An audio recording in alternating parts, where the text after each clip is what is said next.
So, so I have had a great question come up about organizing your Google Drive and just kind of how your Google Drive works. So this is going to be a little bit of a personal choice thing as well, because everyone organizes differently, just like everyone has a different looking email inbox. But it is really important to know what your Google Drive is, where it is, and what it's for. So it really depends what you use your Google Drive for. I personally use my Drive for everything. That way, I actually never have to take my work computer home because I have a small little kind of cheapy Chromebook at home, and everything that I have is on my Drive. So I never have to transport my computer because I can just log onto my Drive from any device and see everything. So that's really nice because if you've forgotten your laptop somewhere, and you realize you wanted to do something at home, you still can do that, even off of your phone using the apps. So you can think about your Drive like a documents folder on your desktop. It's kind of like a cloud desktop, if you will, where you keep all of your files. So there's a lot of different areas in your Drive. The first thing I should do is show you where your Drive is. So if you go into your waffle, you'll see the triangle for Google Drive. It's also drive.google.com. But yes, in your waffle, you've got that lovely triangle. That's your Drive. And also, it's important to note that if you use a personal account and a school account, you have a Drive for both of those accounts. So right now I'm in my personal Drive. And then if I click here, I can toggle into my school Drive. And so it's going to open up my school Google Drive. Now, another question that has come up is, what if I've saved something in this drive and I want it to be in my school drive? And that's kind of getting irritating for you. So I found that issue a lot because I often use both drives, especially using Classroom with one of them. So I've actually created some folders that I share between those two accounts. So I created this MBSS 2019-2020 folder, and you can see this little person here. That's because I've shared it with my @Learn account. And so I actually have access in my @Learn account right here to that exact same folder and all of the things in it. So then it doesn't matter which account I'm in, I can access everything that's in that folder. So that's a really nice way to do it if you're having any issues toggling back and forth. Another tip in your Drive is the color coding. So again, this is personal preference, but I really love coloring my folders. Usually they're all this default gray color, but if you just right click on your folder, there's tons of different options for your folder. This is where you would change the color, and you can just quickly choose any color you like. You can have a theme going. I think I have kind of all of my schools and previous schools in a light pink so that it's easy to find resources, that sort of thing.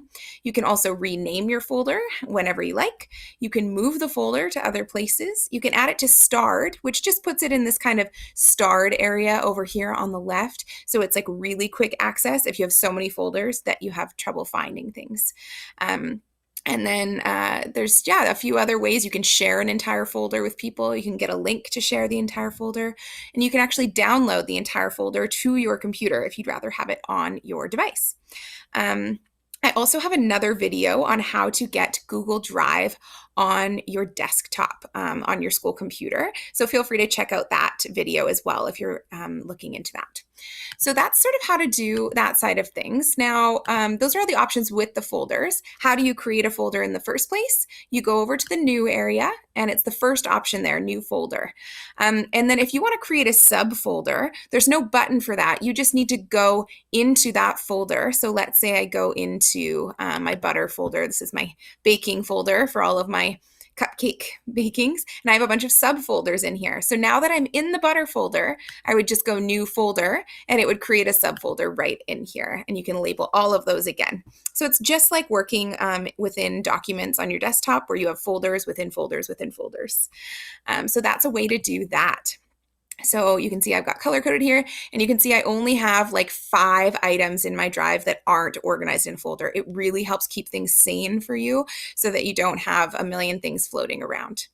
Now, the other side of things is the shared with me area. This can be a really scary area in your @Learn account because, and I'll just go into my @Learn account, in your shared with me, that is where all student work ends up from Classroom. So if I go to shared with me right now, you're going to see every single assignment that student, and I am in so many Google Classrooms, probably like 50 Google Classrooms, so I can see every kid's work in there. So I never want to go in there. So the best thing to do, and I have another video on this as well that's a bit shorter, is if someone shares something with you that you really want to keep for yourself in your drive, you want to add it to your drive. So you're adding it by adding a shortcut to your drive. For example, let me go into the shared with me in my personal account. Here is a document that someone has shared with me. It's just some song lyrics. And up here, you're going to see shortly an area that says save to drive, I'm just waiting for it to load. It's just taking a moment here. The internet's been a bit slow today. There we go. There's a Drive Plus button. So I would click that to add a shortcut to my drive, so I never have to go into shared with me to find this. And then I add it to my drive, and I can actually choose here to sort it into something. So I could put it into one of those folders that I've made right away. So I think I will. I'm going to choose my miscellaneous folder because it's just song lyrics, and then I add shortcut. And now when I go to find that document, it's added to my miscellaneous folder, and I can easily find it in my own personal drive. So that's the best way to keep that sorted. Okay, now the other piece is Classroom and how that all works. The folders that are created for you. People are a little bit scared of this sometimes. So here's the Classroom folder. I did not create this folder. Google Classroom created it based on all the classrooms that I have. So if I click in here, it's going to show me a folder for every single class that I teach. And I've been added to a lot of classes, so they're all in here. Please do not do anything to these folders. You do not want to move them to other places. You do not want to rename them. This is really just a place for all of the files in Classroom to be housed, and you do not need to edit them. You should be accessing everything from Classroom through Classroom. These folders are just the holding area for Google Classroom. And if you start messing with it, it can really screw around with things in your Google Classroom. So please do not touch your Classroom folder. Just leave it as is. Okay. So that's the Classroom folder. And then I believe someone was also asking about Screencastify. So Screencastify also produces its own folder, just like Classroom does. So I did not create this. Screencastify created it. And any Screencastifys I make get dropped in here. I've been using Screencastify through my personal account, so I probably have another folder here. Here we go.